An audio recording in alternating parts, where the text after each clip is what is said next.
आज फिर एक बार कांग्रेस के बड़े नेता और कांग्रेस विधायक दल के नेता कैबिनेट मंत्री आलमगीर आलम साहब के घर से नोटों के पहाड़ मिले हैं। हाल एक सरकारी मुलाजिम है, वो हमारा पीएस है और हम लोग भी जब भी पीएस वीएस सिलेक्शन करते हैं तो अनुभव के आधार पर करते हैं। इसके पहले भी दो मंत्री का पीएस रह चुके थे। अब हम लाए हैं, सरकारी मुलाजिम है। टीवी में आप लोग जो देख रहे हैं हम भी वही देख रहे हैं। अब ईडी का क्या निष्कर्ष आएगा बाद में बताया जाएगा। सर आपका नाम भी जोड़ा जा रहा है बार बार। देखिए, मेरा पीएस है, विभाग बोले वो सरकारी मुलाजिम है और मेरा पीएस है। और हम लोग जो पीएस को रखते हैं तो अनुभवी देखकर ही रखते हैं। इसके पहले भी एक जगह नहीं दो मंत्री का पीएस रह चुके थे, उसी आधार पर उसको हम लोग लाए थे। अब बाकी अभी जो चर्चा चल रही है वो ईडी में तो वो तो जब तक उसका निष्कर्ष नहीं आएगा तब तक उस पर कुछ टिप्पणी करना उचित नहीं। देखिए, सत्ता प्रक्रिया है, उस पर इसके बारे में हम कुछ बताएं। ईडी का अब चल रहा है, ईडी का जांच में जो आएगा मेन क्वेश्चन तब उस पर हम बात करेंगे। नमस्कार, आप देख रहे हैं न्यूज आपका। आज आपको मैं एक ऐसी वीडियो दिखा रहा हूं जिसे देखने के बाद आप भी हैरान हो जा रहे होंगे कि कैसे आज झारखंड के कांग्रेस नेता के नौकर के पास करोड़ों रुपए ईडी द्वारा बरामद किए गए हैं। देखिए कैसे झारखंड के गरीब लोगों के पैसे को नेता अपने घरों में रखते हैं।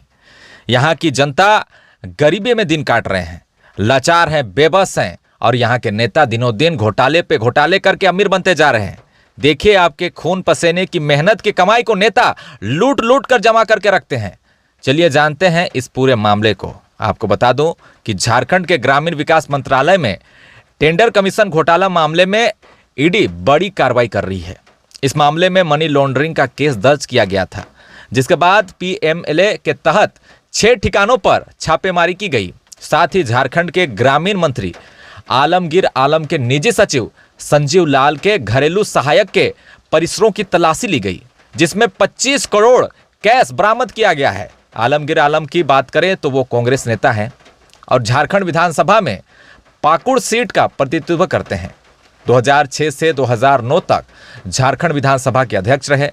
पाकुड़ विधानसभा से कांग्रेस के जो है वो 4 बार विधायक रहे हैं। यानी कि देख सकते हैं किस तरीके से नेता काफ़ी सालों से राजनीति में है और राजनीति में जनता की कमाई को किस तरीके से घर पे रखे हुए थे।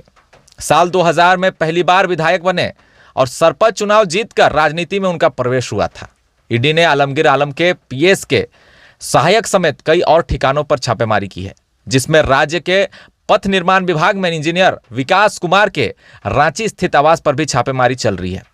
ईडी द्वारा इसी मामले में रांची के कुल 6 जगहों पर छापेमारी की जा रही है, जहां एक अन्य ठिकानों पर ईडी ने 3 करोड़ रुपए बरामद किए हैं, जबकि मंत्री आलमगीर आलम के पीएस संजीव लाल के सहायक पर चल रही छापेमारी में 20 करोड़ रुपए से ज्यादा की रकम बरामद हुई है। वहीं अभी नोटों की गिनती भी जारी है। इसके लिए ईडी ने नोट गिनने की मशीन भी मंगाई है। फरवरी 2023 में ईडी ने झारखंड ग्रामीण विकास विभाग के मुख्य अभियंता वीरेंद्र के राम को गिरफ्तार किया था। वीरेंद्र राम पर विभाग से जुड़े कुछ योजनाओं के कार्यान्वयन में कथित अनियमितताओं को लेकर मनी लॉन्ड्रिंग मामले में उन्हें गिरफ्तार भी किया जा चुका था। इसी मामले में ईडी ने जांच करते हुए मंत्री आलमगीर आलम के पीएस के सहायक के ठिकानों पर छापेमारी की। इस दौरान भारी मात्रा में कैश को बरामद किया गया है। आप तस्वीरों में देख सकते हैं किस तरीके से ईडी के अधिकारी लगातार छापेमारी करके नोट की बरामदगी कर रहे हैं। दरअसल इस मामले में ईडी की माने तो छापेमारी में जो रकम बरामद की जा रही है वो काली कमाई का हिस्सा है। यानी कि झारखंड की जनता के खून पसीने की कमाई को इस तरीके से छुपा कर रखा हुआ था। मामला 10,000 रुपये के रिश्वत से शुरू हुआ था, जिसके जांच में पता चला कि राज्य के ग्रामीण विकास मंत्री आलमगीर आलम के विभाग में भ्रष्टाचार चल रहा है। ऐसी स्थिति में ईडी को आलमगीर आलम के नौकरों के बारे में पता चला, जिसके बाद उनके ठिकानों पर छापेमारी की गई, जहां से भारी मात्रा में कैश बरामद हुआ है, जिसको देख ईडी के अधिकारी भी हैरान है कि आखिर कैसे इतने पैसे आ गए इनके यहाँ तक।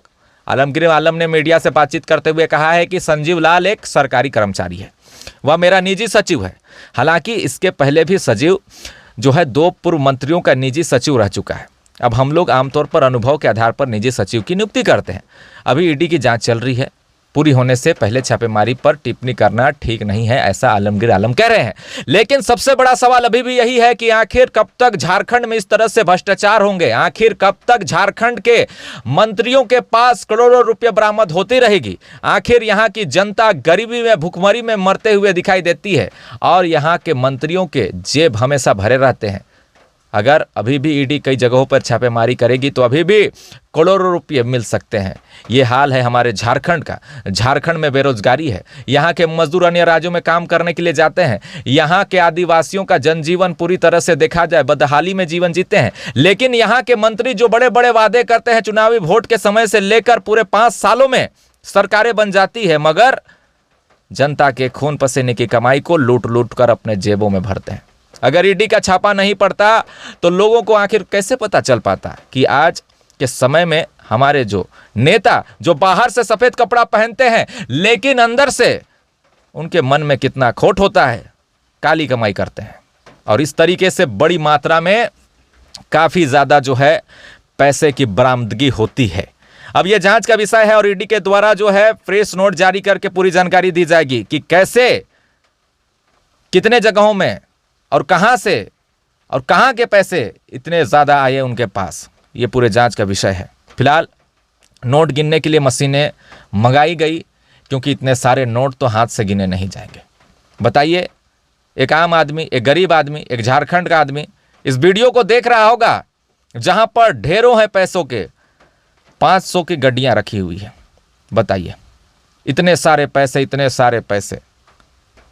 आज हम जब ग्राउंड रिपोर्टिंग करने जाते हैं तो लोगों की समस्याएं दिखाते हैं। लोगों के पास पीने का पानी नहीं है, गांव तक सड़कें नहीं हैं, महिलाएं जब प्रेग्नेंट हो जाती है तो उनको जो है पैदल चलकर किसी तरह से हॉस्पिटल पहुंचाया जाता है। लोगों की आज ऐसी स्थिति है कि लोग मजबूर हैं ऐसी बदहाली की जीवन जीने के लिए, मगर यहाँ के नेता हमारे ही वोट से, गरीब आम जनता के ही वोट से, उनके ही पैसे से, उनके ही टैक्स के पैसे से काली कमाई करते हैं और काली कमाई करने के बाद सारे पैसे को अपने जेब में भरते हैं। बताइए, झारखंड में इससे पहले भी कई भ्रष्टाचार होते रहे, आज भी भ्रष्टाचार होता है, बस जांच की देर है। चाहे पार्टी किसी की भी हो, चाहे सरकार किसी के भी हो, मगर आम जनता आज भी गरीबी बदहाली में जीने को मजबूर है और नेता सिर्फ वोट के लिए लोगों को गुमराह करते हैं और इसी तरह से जनता के पसीने की कमाई को लूट लूट कर अपने खजाने में रखते हैं और सालों साल ऐश मौज करते हैं।